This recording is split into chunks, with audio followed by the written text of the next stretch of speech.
नागपूरच्या कस्तुरचंद पार्क मैदानावर ध्वजारोहण करण्यात आलं। राज्याचे ऊर्जा मंत्री आणि नागपूर जिल्ह्याचे पालकमंत्री चंद्रशेखर बावनकुळे यांनी यावेळी ध्वजारोहण केले। नागपूर शहर पोलीस आणि शालेय विद्यार्थ्यांनी यावेळी मानवंदना दिली। घटनेच्या नियमांचं पालन करून पुढची पिढी सक्षम करायची आहे। राज्य शासन आणि प्रशासकीय अधिकारी मिळून जिल्हा अधिक मजबूत करण्याचा प्रयत्न करत असल्याचं पालकमंत्री बावनकुळे यावेळी म्हणाले। प्रजासत्ताक दिनानिमित्त आज रत्नागिरीचे पालकमंत्री रवींद्र वायकर यांच्या हस्ते ध्वजारोहण करण्यात आलं। रत्नागिरीतल्या शिवाजी स्टेडियम इथं कार्यक्रम झाला।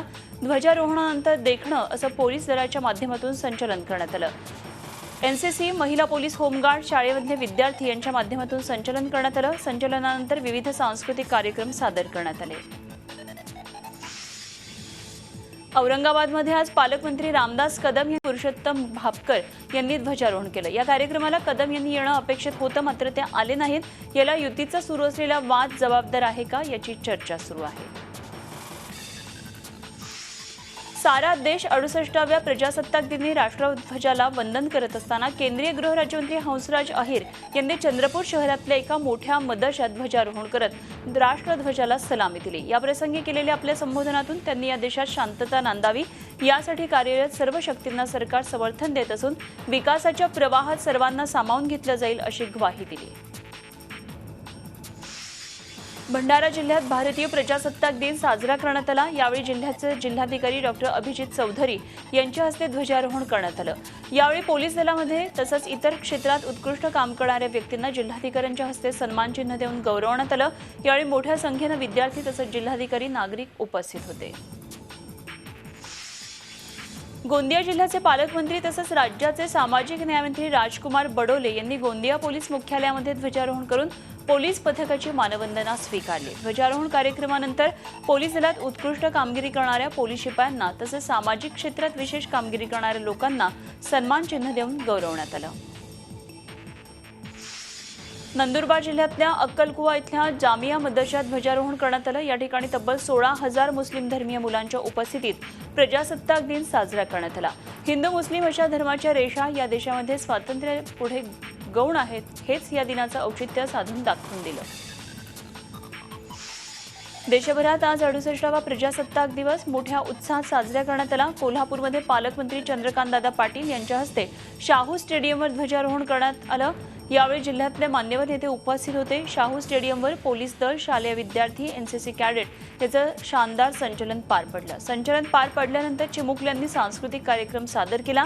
यावेळी बोलताना चंद्रकांतदादा पाटील यांनी जात धर्म विसरून काम केलं पाहिजे, तरच भारताचं नाव जगात आणखी उंचावेल असं मत व्यक्त केलं।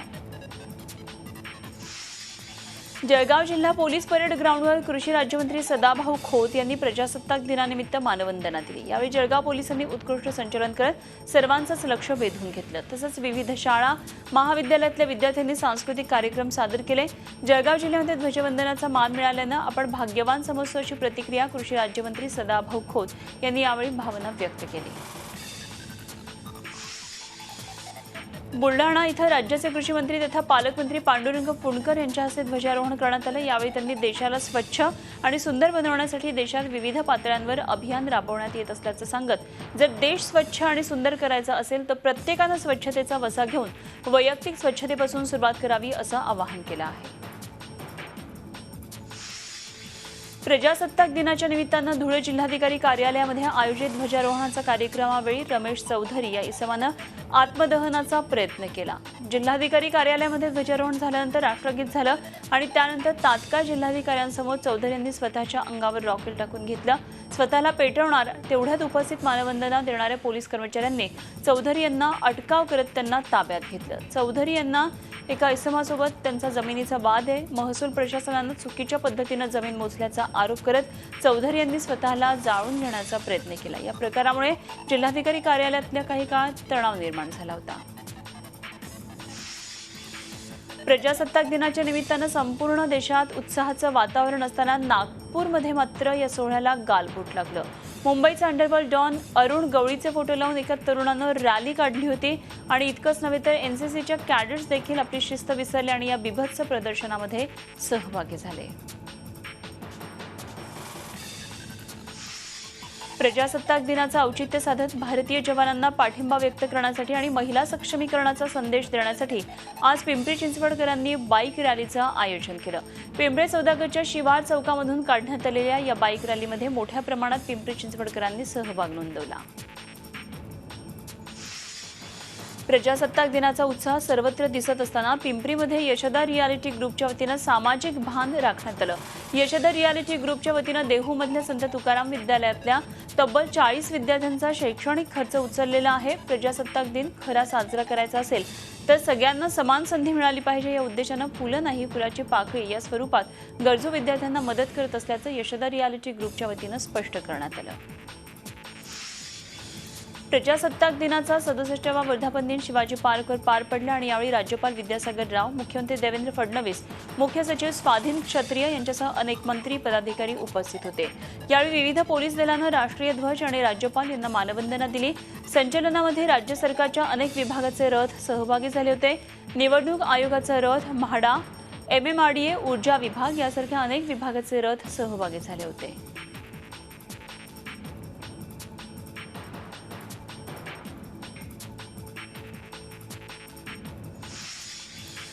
महापालिका निवडणुकांसाठी गेल्या 10 दिवसांमध्ये जागा वाटपाच्या मुद्द्यावर झालेल्या 3 जोर बैठकांमध्ये काहीही निष्पन्न न झाल्यानं शिवसेना भाजप युतीच्या भवितव्याचा फैसला आज होणार आहे।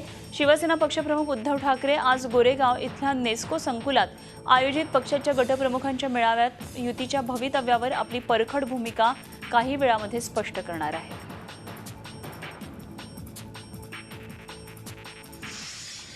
राष्ट्रवादी काँग्रेसकडून सत्ता हस्तगत करायला उत्सुक असलेली भाजप अंतर्गत कलहानं पुरती हैराण झाली आहे। लक्ष्मण जगताप यांचं मास्टरमाइंड आणि लॅपटॉप मॅन सारंग कामतेकर यांची उमेदवारी आता अंतर्गत कलहाचं निमित्त ठरतेय। पिंपरी चिंचवडमध्ये भाजपचे शहर अध्यक्ष लक्ष्मण जगताप यांच्याकडे गेल्यापासून त्यांच्याबरोबर सारंग कामतेकर पक्षाला आंदण मिळाले। त्यांचा पक्षातला नको तेवढा हस्तक्षेप आणि जगताप यांचा त्यांच्यावर नको तेवढा असलेला विश्वास यामुळे सुरुवातीपासूनच भाजपमधला मोठा वर्ग त्यांच्यावर नाराज होता। आता त्यात भर पडली ती आमदार महेश लांडगे यांच्या नाराजीची। महेश लांडगे यांना भोसरीमध्ये कोणाचाही हस्तक्षेप नको आहे तर सारंग कामतेकर यांनी भोसरीमध्येच उमेदवारी मागितलेली आहे। कामतेकर यांचा विजय झाला तर पुढे डोकेदुखी ठरणार हे स्पष्ट असल्यानं महेश लांडगे यांनी त्यांच्या उमेदवारीला विरोध सुरू केलाय। पक्षातले जुने लोक हे सारंग कामतेकर यांच्या संभाव्य उमेदवारीनं नाराज आहेत। भाजपमध्ये सध्या इनकमिंग जोरदार सुरू आहे। माजी मंत्री संजय देशमुख यांनी काँग्रेस त्याग करून भाजपमध्ये प्रवेश केलाय। काँग्रेसमध्ये द्वेषाचं राजकारण करणाऱ्या माणिकराव ठाकरेंवर टीका करत संजय देशमुख यांनी काँग्रेसला सोडचिठ्ठी दिली आहे। यवतमाळ जिल्हा काँग्रेसची अवस्था बिकट असून माणिकराव ठाकरेंना घरापुरती काँग्रेस पार्टी हवी होती, तसंच काँग्रेसमधले नेते एकमेकांना पाण्यात पाहतायत। यासाठी आपण काँग्रेस आणि माणिकराव ठाकरे यांना अडचणीचे ठरू नये म्हणून काँग्रेस सोडल्याचं संजय देशमुख यांनी सांगितलं। संजय देशमुख शेकडो काँग्रेस पदाधिकाऱ्यांसह 28 जानेवारीला मुख्यमंत्र्यांच्या उपस्थितीत दिग्रसमधल्या आयोजित मेळाव्यात भाजपत प्रवेश करणार आहेत। काँग्रेस नेत्या प्रियांका गांधी यांच्याबद्दल आक्षेपार्ह वक्तव्य केल्याबद्दल भाजप खासदार विनय कटियार यांच्या विरोधात गुरुवारी आंदोलन करण्यात आलं। प्रदेश काँग्रेसच्या टिळक भवन मुख्यालयासमोर महिला काँग्रेसच्या वतीनं हे आंदोलन करण्यात आलं। यावेळी कटियार यांच्या पुतळ्याला जोडे मारण्यात आले तसंच पुतळ्याचं दहन करत भाजप विरोधात काँग्रेस कार्यकर्त्यांनी घोषणाबाजी केली। यवतमाळ जिल्हा परिषदेच्या 6 गट आणि 12 गणाच्या निवडणुका लांबणीवर गेलेल्या आहेत। येत्या 16 फेब्रुवारीला या निवडणुका होणार होत्या। जिल्हा परिषदेचे 61 गट आहेत आणि यामध्ये विडूळ चातारी 61 क्रमांकाच्या गटाच्या आरक्षणावरून वाद निर्माण झालाय। आरक्षण चुकीचं असल्याचं म्हटलं असून आता कुंभामार्डी, घोणसा कायर, वटफळी, लाडखेड, देऊरवाडी, विडूळ या 6 गटाच्या निवडणुकीची नव्यानं अधिसूचना निघणार आहे। दरम्यान या निर्णयामुळे पुन्हा राजकीय उलथापालथ होणार आहे। जलीकट्टूप्रमाणे महाराष्ट्रातही अध्यादेश काढून बैलगाडा शर्यत सुरू करावी अशी मागणी भाजपचे प्रदेश अध्यक्ष रावसाहेब दानवे यांनी केली आहे। या संदर्भात रावसाहेब दानवेंनी मुख्यमंत्र्यांशी चर्चा केली आणि चर्चेनंतर मुख्यमंत्र्यांनी निवडणुकीनंतर अध्यादेश काढू असं आश्वासन दिलंय। वर्षावर आज भाजपच्या नेतृत्वाखाली बैलगाडा मालकांची बैठक झाली आणि या बैठकीत आचारसंहिता सुरू असल्यानं या संदर्भात निर्णय घेणं योग्य होणार नाही, पण निवडणुकीनंतर अध्यादेश काढू असं मुख्यमंत्र्यांनी आदेश दिल्याची माहिती रावसाहेब दानवे यांनी दिली आहे। मी आणि मुख्यमंत्री आम्ही दोघांनी शेतकऱ्यांच्या शिष्टमंडळाची भेट घेतली। तामिळनाडूमध्ये जलीकट्टूला जसं राज्य शासनाने एक अध्यादेश काढून त्या ठिकाणी परवानगी दिली, त्याच धर्तीवर महाराष्ट्रामध्ये सुद्धा अशा प्रकारची परवानगी द्यावी, अशा प्रकारे शेतकऱ्यांच्या शिष्टमंडळाने त्या ठिकाणी मागणी केली. त्र्यंबकेश्वरमध्ये अतिक्रमण निर्मूलन मोहिमेमध्ये दुजाभाव होत असल्यानं आणि राजकीय अतिक्रमणांना संरक्षण मिळत असल्यानं नाशिक जिल्हाधिकारी कार्यालयावर श्रमजीवी संघटनेनं आंदोलन केलं. जमावबंदीचा आदेश असताना मोर्चा काढल्यानं सर्व आंदोलनकर्त्यांना नोटिसा बजावण्यात आल्या. पोलिसांच्या बंदोबस्तात जिल्हाधिकारी कार्यालयासमोर 2 तास हे आंदोलन सुरू होतं.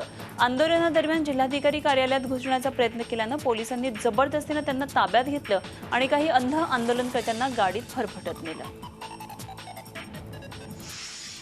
दापोली तालुक्यातल्या जामगे उर्दू शाळेतल्या शिक्षिका रहिमा हवा यांची नियमबाह्य बदली आणि नेमणूक केल्याप्रकरणी दापोलीच्या माजी पंचायत समिती सभापती तबस्सुम बानू हवा यांनी उपोषण सुरू केले. गट शिक्षण अधिकारी यांनी आपल्या पदाचा गैरवापर केल्यामुळे त्यांची विभागीय आयुक्तांच्या मार्फत चौकशी करावी या मागणीसाठी माजी पंचायत समिती सभापती तबस्सुम बानू हवा या जिल्हाधिकारी कार्यालयाबाहेर उपोषणाला बसलेले आहेत. तसंच जिल्ह्यातले तब्बल 68 जण विविध मागण्यांसाठी जिल्हाभरात उपोषणाला बसलेले आहेत. त्यातले काही जिल्हाधिकारी कार्यालयाबाहेर तर काही जण प्रत्येक तालुक्याच्या ठिकाणी उपोषण करत आहेत. आणि आता बातमी आहे झी24 तासच्या इम्पॅक्टची. सातारा जिल्ह्यातल्या मायणी इथल्या छत्रपती शिवाजी मेडिकल कॉलेजच्या 95 विद्यार्थ्यांना न्याय मिळाला आहे. झी मीडियाच्या बातमीमुळे कॉलेज प्रशासनानं आता 20 कोटी रुपये दंड शासनाला तातडीनं भरण्याचं लेखी आश्वासन दिलेलं आहे. त्यामुळे पालकांनी आणि विद्यार्थ्यांनी झी मीडियाचे आभार मानले आहेत. आता मुख्यमंत्र्यांनी या विद्यार्थ्यांना न्याय द्यावा अशी मागणी होत आहे. नांदेड शहरातल्या शासकीय रुग्णालय गेल्या वर्षभरापासून बंद असल्यानं गोरगरीब रुग्णांचे हाल होतात. विष्णुपुरी इथं नवीन वैद्यकीय महाविद्यालय आणि रुग्णालय सुरू झाल्यानंतर शहरातले रुग्णालय स्थलांतरित करण्यात आलं. शहरासाठी 200 खाटांच्या रुग्णालयाची मंजुरी मिळाली, मात्र विष्णुपुरी इथे रुग्णालय स्थलांतरित करत असताना शहरातल्या रुग्णालयाच्या बाह्यरुग्ण विभाग बंद करण्यात आला आणि त्यामुळे सामान्य आजारावरील उपचारांसाठी गोरगरीब रुग्णांची परवड होत आहे. याबाबत जिल्हा शल्य चिकित्सकांशी संपर्क साधला असता औषधी, फर्निचर आणि अन्य बाबींसाठी शासनाकडे 5 कोटी रुपयांचा प्रस्ताव दिल्याचं त्यांनी सांगितलं. हा निधी मिळाल्यानंतर रुग्णालय सुरू होऊ शकणार आहे. हरियाणामधल्या सोनीपत इथं हॉकीच्या प्रशिक्षणासाठी गेलेला जळगावच्या नूतन मराठी महाविद्यालयाचा विद्यार्थी गेल्या 21 दिवसांपासून रहस्यमयरित्या बेपत्ता झालाय. त्याची बॅग केरळ राज्यातल्या पलक्कड इथं आढळली आणि त्याचं अपहरण झाल्याची शंका कुटुंबियांनी व्यक्त केली आहे. पोलिसात तक्रार करूनही उपयोग झाला नसल्यानं बेपत्ता झालेला रामकृष्ण मिळावा अशी अपेक्षा परिवारानं व्यक्त केली आहे. एटीएम आणि बँकेतून पैसे काढण्याच्या मर्यादा आता आरबीआय फेब्रुवारी अखेरपर्यंत हटवण्याची चिन्ह आहे. सध्या एटीएममधून दिवसाला 10,000 रुपये काढता येतात, तर आठवड्याला फक्त 24,000पर्यंतची पैसे काढता येण्याची मर्यादा आहे. नोटाबंदीनंतर बाजारात रोख रकमेचा तुटवडा निर्माण झाला होता, पण आता या महिनाभरात चलनाचा तुटवडा संपेल आणि परिस्थिती पूर्वपदावर येण्याची अपेक्षा आहे. त्यामुळे फेब्रुवारी अखेरपर्यंत पैसे काढण्याच्या सगळ्या मर्यादा रद्द होण्याची शक्यता आहे.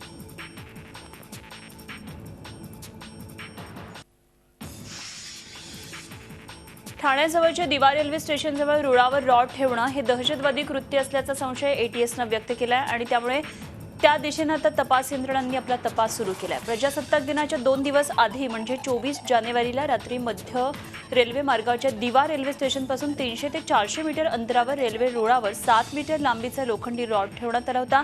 मात्र लोको पायलट हरेंद्र कुमार यांना हा प्रकार वेळीच लक्षात आला आणि त्यामुळे 10:40ला येणाऱ्या मडगाव जनशताब्दी एक्सप्रेसचा एक मोठा अपघात टळला. विशेष म्हणजे रात्री 10:23 कर्जत लोकल या मार्गावरून रवाना झालेली होती. त्यामुळे दरम्यानच्या 17 मिनिटांमध्येच हा घातपात घडवण्याच्या हालचाली केल्याचं समोर आलंय. मेरे लोको पायलट ने, असिस्टेंट लोको पायलट ने, हमारे लोको इंस्पेक्टर भी उस ट्रेन पर थे. उन्होंने बहुत ही अलर्टनेस से बहुत ही सही समय पर अपना पूरा कार्य पूरा किया और एक दुर्घटना को बचाया. इसकी पुलिस इसकी जांच कर रही है और इसमें हमें सिटी पुलिस से और जीआरपी से पूरा सहयोग मिल रहा है और आशा है कि हम जल्दी ही पता कर पाएंगे कि इसके पीछे कौन लोग हैं. व्हॉट्सअप आणि फेसबुक वापरणाऱ्यांना ही बातमी आहे खास तुमच्यासाठी. सोशल मीडियावर पोलिसांची आता करडी नजर आहे. व्हॉट्सअप आणि फेसबुकवर जर आचारसंहिता भंग करणारे मेसेजेस तुम्ही फॉरवर्ड करत असाल तर तुमच्यावर कारवाई होऊ शकते. तुमच्या ग्रुपवरील पोलीस अधिकारी, पोलीस मित्र, पोलिसांचा खबरी असू शकतो. अपप्रचारावर नजर ठेवण्यासाठी पोलिसांनी विशेष पथकाची नेमणूक केली आहे. तसंच अपप्रचाराबाबत नागरिकांकडून तक्रारी आल्यानंतर हे पथक कारवाई करणार आहे. तर ठाण्यामध्ये निवडणुकीच्या पार्श्वभूमीवर पहिल्यांदाच 24 तास नाकाबंदी असणार आहे. मुंबईच्या ट्रॉम्बे पोलीस स्टेशनच्या बाहेर रिक्षा स्टँडवर एक 3 वर्षाचा मुलगा हरवलेला सापडलेला होता आणि त्याच्या पालकांना शोधण्याचं कठीण काम होतं, कारण 3 वर्षांचा मुलगा काही बोलत नव्हता. त्याच्याकडे चौकशी केली, मात्र त्याला बोलताच येत नव्हतं. त्यामुळे पोलिसांनी सोशल मीडियावर त्याचे फोटो काढून माहिती घेण्याचा प्रयत्न सुरू केला, परंतु कुठूनही यश मिळत नव्हतं. अखेर 2 महिला पोलिसांनी त्याला कडेवर घेऊन विभागात चौकशी सुरू केली. तो मुलगा काहीतरी खुणा करायला लागला आणि हे पाहताच मुलगा सांगत असलेल्या दिशेनं महिला पोलीस निघाले आणि एका घराजवळ जाताच स्वतःच्या पोटच्या पोराला बघताच तिनं आपल्या बाळाला कवटाळलं. झी 24 तास रहा एक पाऊल पुढे.